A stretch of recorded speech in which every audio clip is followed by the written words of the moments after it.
This coming revival is not going to be given to men or women of renown. The Lord visited me and said to me, it's not going to be in your favorite church.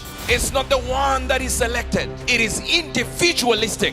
It is going to be you in the church you are in. It doesn't matter you are Roman Catholic, Methodist, whatever it is, it's a revival. It is the normal person in the street, normal church member in the pew. So if you don't carry that revival, your church will never have that revival. In the book of Jonah, chapter number 3, verse number 6 and 7.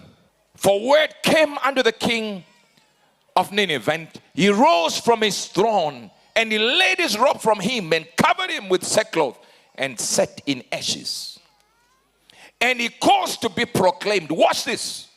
This is the greatest revival to ever take place in biblical times. It says it this way. And published through Nineveh, by the decree of the king and his nobles, saying, let neither men nor animals, cats, dogs, pigs, goats, let them not eat. A revival so thick that even animals were prohibited to eat. They were told to fast. What sort of power would that be that makes animals to stop eating? For 7 days, animals fasted. You have never fasted for 1 day. Listen, it takes a passion for revival to happen in your life. Even when it comes to your finances, it takes a revival that is fueled by passion. This is why even rich people have written a book called The Power of Broke. If you have not gotten to a point where you are at the bottom of everything, you can never wish to rise. Some of you are okay spiritually. You think you have reached it. You are a good Christian. That's why when I say to people who think they will be left here if the rapture takes place, everyone says, no, not me, I'll go. Because nothing in you has signaled there is a problem, a deficiency in your spirit. So you are not capable of weighing your spirit. This revival you see here, these are whispers. A real revival is coming. These are simply what? Whispers. Down in Mashingo Zaka, where the Holy Writ gave us the exposition of what this is. From a tree. It was fueled by a passion. Where I sat as a young boy and I'm looking at things that I couldn't understand. That there was a God in heaven that I couldn't talk to. Passion. How passionate are you to receive this? And every conductor and master of every revival is the Holy Spirit. And when you find the Holy Spirit, he is called wind, Numa. Spirit, Numa. That means he's like wind. He can move. If you look like a stone and your form and your texture is like a stone, he will just pass you by. So as I move around here, I'm witnessing stones. And I'm witnessing rocks.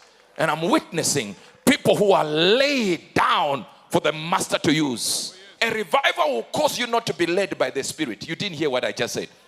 A revival will lead the Spirit to take over your feet.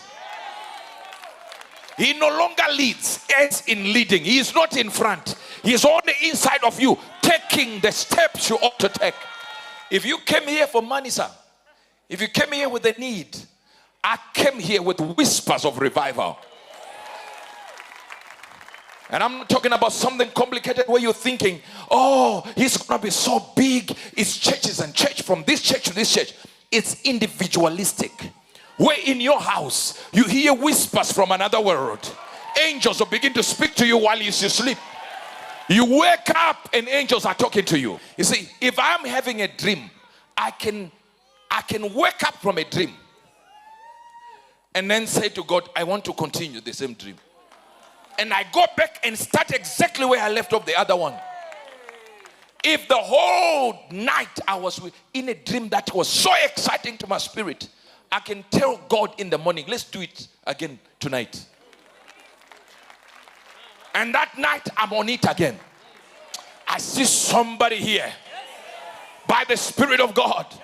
They will wonder what you're doing in your house. They will wonder what you're doing in your family. Something big is about to come. And it's falling on ordinary men in the pew, ordinary women in the pew. It is not men with names and women with names. It is for everybody. I was young from Masingozaka, and I heard the voice of God. You see, when passion is engaged, it births encounters. And once you have an encounter, you cannot be stopped. I don't care which church you belong to, say, ma'am, pastor, whatever church you belong, wherever you are, I decree and declare a revival, a personal revival that will cause fires and fires around your nation. You've never seen revival, because a lot of people think revival starts spiritually in the church. No, it starts with individuals. A heart changing, a heart shifting to a point where you see your wife and go like, you know, this is it. The one you gave me, this one. You see your husband and say, this is it. It's a revival. When revival comes, it will shock you with shocks. You will not understand why you are being forced in a corner to do things you don't even understand. It will put a demand on you that you will never be able to accomplish if there was no spirit. But most of you are not using the demands of the spirit, and they can come as a burden. You know, when I say burden, you just wake up with a burden to speak to the president and the parliament of your country. You don't know no one in that place. You have no access to anyone, but you just wake up that if I can talk to that man, hey, that's a revival taking place in your spirit. Something is already taking place.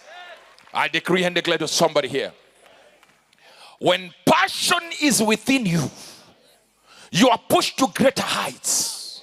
Nobody can challenge passion. Real passion. I'm talking about real passion. Some churches, we are not helping them in the revival that they're already in.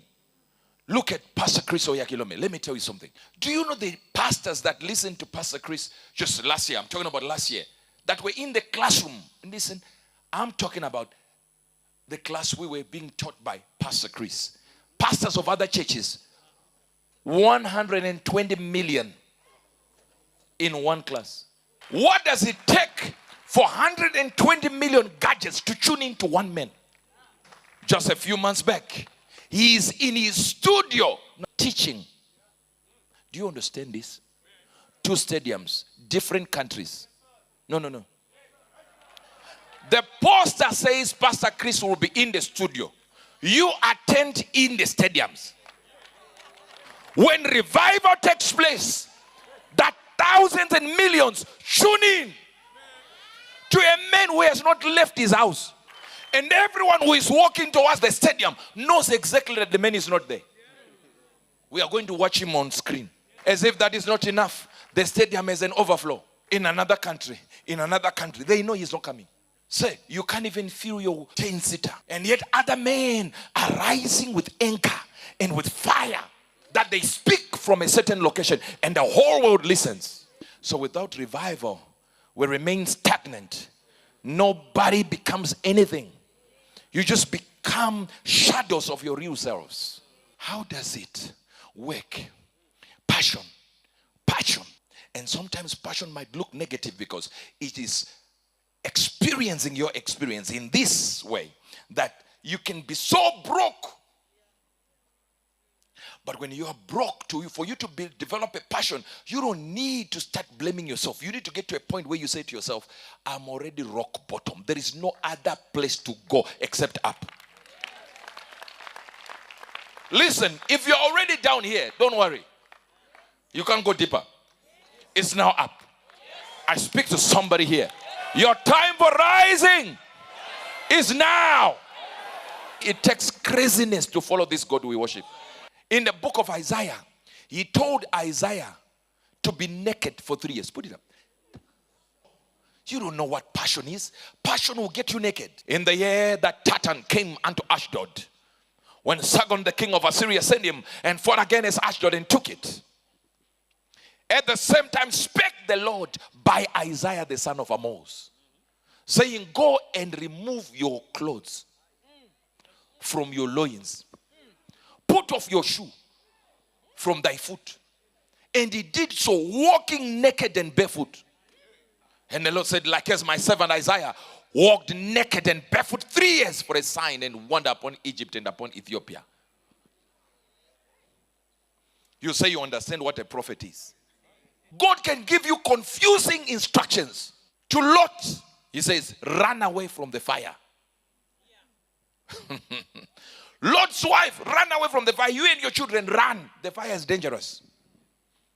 If you turn and look at the fire, you will turn into pillars of salt. Yet in another verse, he says, and Abraham looked towards Sodom and Gomorrah and saw the fire, and he never turned into.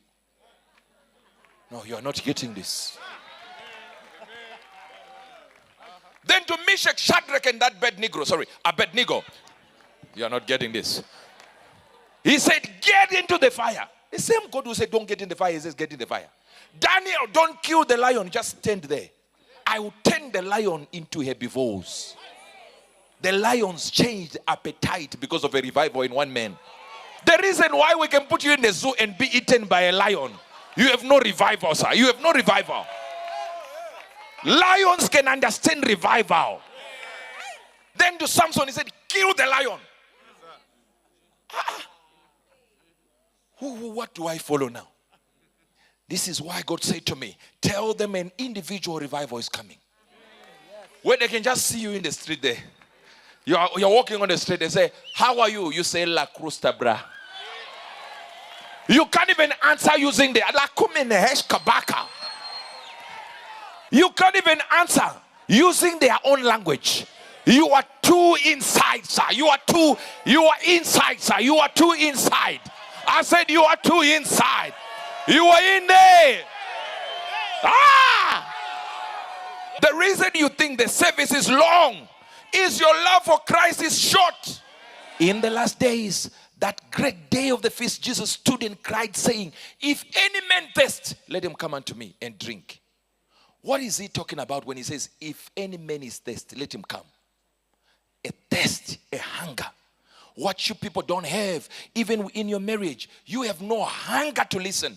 I decree and declare, if you're under the influence of my voice, this revival will happen in your marriage, in your finances, in your church attendance, in soul winning, in your passion for Christ, in everything holy. It will spark a fire. You will say this is not just rumblings of a tramp which we picked up and pocketed. No, sir. These are words from God himself. And you're going to see we are following through with this. You're going to see us on the streets. We are going to be healing people on the streets. Prophesying to people on the streets. Wherever we are as the Good News Church, we will be there on the streets. We are taking our God to the people. A Good News World with Uebert Angel, provoking a reaction and always worth hearing.